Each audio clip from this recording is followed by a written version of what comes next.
सबसे सिंपल तरीका आप यहाँ पर वीडियो के एंड तक सीखने वाले हो। आपको कितने घंटे की नींद लेकर कितनी बजे उठना चाहिए ताकि वो जो सुबह उठने वाली एनर्जी, वो चमक है ना, आपके चेहरे से और आपकी मेहनत के रिजल्ट से दिख सके। आपको सुबह 3 अलार्म लगाने की जरूरत नहीं पड़ेगी, बल्कि आपको सिर्फ वो फॉलो करना है जो मैं आपको बताने वाला हूँ। और फिर कुछ दिन बाद में आपकी ऐसी आदत पड़ जाएगी कि आप अलार्म के बजने से पहले भी उठ जाओगे। नींद को लेकर आपके आज तक के जितने भी डाउट है ना, वो सब इस वीडियो के लास्ट तक क्लियर हो जाएंगे। मैं इस वीडियो में आपको सुबह उठने के फायदे नहीं गिनाऊंगा, क्योंकि वो सबको पता है। मैं सिर्फ लॉजिकली और प्रैक्टिकली आपको ये बताऊंगा कि सुबह अलार्म से आप सबकी नींद कुछ सेकंड के लिए तो टूट जाती है, लेकिन उस नींद के टूटने को आपकी पूरी जिंदगी भर की अर्ली मॉर्निंग्स के लिए बिस्तर छोड़कर खड़े होने वाली आदत में कैसे बदलें। तो देखो, किसी भी प्रॉब्लम को पूरी तरह से खत्म करने के लिए उसकी जड़ में जाना पड़ता है, और अलार्म बजने के बाद भी सुबह जल्दी ना उठ पाने की प्रॉब्लम की जड़ को पहचानने के लिए आपको एक उदाहरण को समझना बहुत जरूरी है। मान लो आप डेली 8 बजे उठते हो और एक दिन आप में जोश आ गया और आपने सोचा कि कल चाहे कुछ भी हो जाए मैं 4 बजे उठ के ही मानूंगा। अब देखो मजे की बात, आपने एक अलार्म 3:55 पे लगा लिया, दूसरा 4 बजे और तीसरा अलार्म 4:10 पे लगा लिया और सोचा कि 3 अलार्म लगाऊंगा तो जग तो जाऊंगा ही। अब सुबह क्या हुआ? अगर आप 4 बजे नहीं उठ पाए तो फिर तो कुछ कहानी है नहीं बताने वाली, क्योंकि जो भी होगा अब तो कल सुबह ही होगा। फिर से आप यही सोचोगे कि कल से पक्का उठूंगा। और अगर आप 4 बजे उठ गए तो बिल्कुल ध्यान से सुनना आपके साथ क्या हो सकता है। आप 4 बजे उठे, 1 दिन उठे, 2 दिन उठे, 3 दिन उठे। 3 दिन के बाद क्या हुआ कि आपकी नींद आगे कैरी होने लग गई। कैरी करने का मतलब है कि आपकी बॉडी जितनी नींद पहले लिया करती थी आपको उतनी नहीं मिल पा रही। तो फिर आप क्या करोगे? सबसे सिंपल तरीका पकड़ोगे, दिन में सोना चालू कर दोगे। आपने दिन में 2-2 घंटे सोना चालू कर दिया।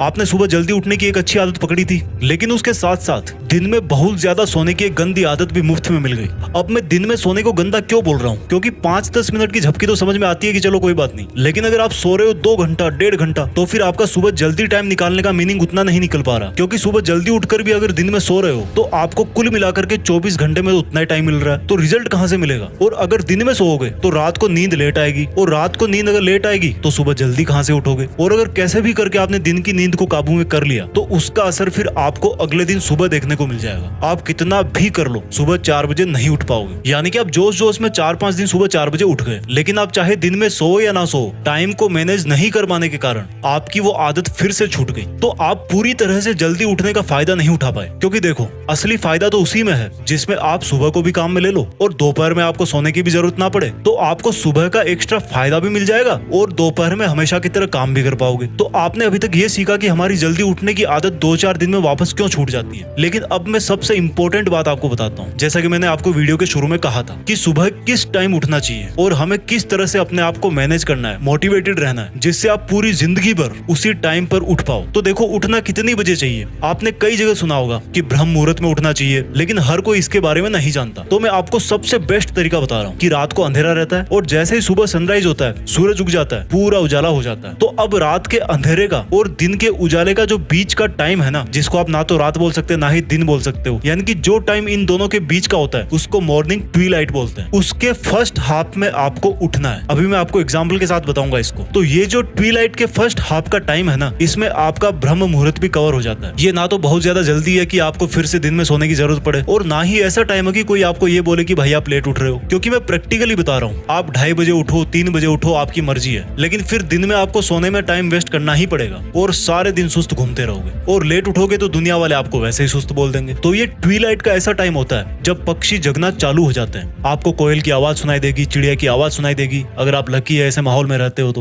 रात का अंधेरा धीरे धीरे गायब होने लगता है और सूरज भी अपना तैयार व्यार हो रहा होता है कि भाई आज तो आकाश में चल के एकदम मचा देंगे। तो जब सूरज तैयार हो रहा होता है ना, उसी टाइम पर आपको तैयार होना है। यानी कि जिस टाइम सूरज की पहली किरण आपके ऊपर गिरे, वो बहुत ही प्यारा और वंडरफुल एक्सपीरियंस है। उस टाइम तक आप नहा धोकर जो भी आप डेली पूजा पाठ, योगा, वर्कआउट करते हो, वो सब करके आपको सूरज का वेलकम करने को तैयार रहना है। आपके घर में जब कोई मेहमान आता है तो आप क्या सोते रहते हो? या कभी ऐसा होता है कि आप बिना नहाए धोए बासे मुंह मेहमान को रिसीव कर लो? नहीं करते ना, अच्छा नहीं माना जाता हो। तो ये सूरज तो अपने पूरे एटमॉस्फेयर को, पूरे बायोलॉजिकल साइकिल को चलाता है। उसका वेलकम करोगे तो आपको बहुत एनर्जी मिलेगी। तो ये ट्विलाइट ही ऐसा टाइम है जिसमें उठ करके आप सूरज के उगने से पहले ही अपना मोर्चा संभाल लोगे। अब इसको एग्जैक्ट टाइम के अंदर समझते हैं। आप जहाँ रहते हो वहाँ पर जितनी भी बजे सूरज उगता है उसके लगभग 1.5 घंटे पहले और लास्ट 1.25 घंटे पहले आपको उठ जाना है। यानी कि सर्दियों में लगभग 5:15 बजे और गर्मियों में लगभग 4:15 बजे। अब इस वीडियो की सबसे मेन बात कि हर रोज सुबह जल्दी उठने का सीक्रेट क्या है और इतनी बजे उठने के लिए आपको कितना सोना चाहिए ताकि आप जल्दी भी उठो और आपको दिन में सोने की जरूरत भी ना पड़े।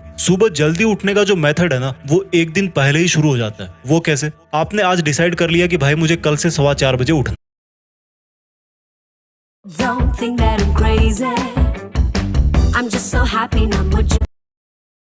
ये जो सड़क पे आदमी चलता है ना जिसको तुम कॉमन मैन बोलते हो, उसकी शक्ल ध्यान से देखो, वो तुम हो।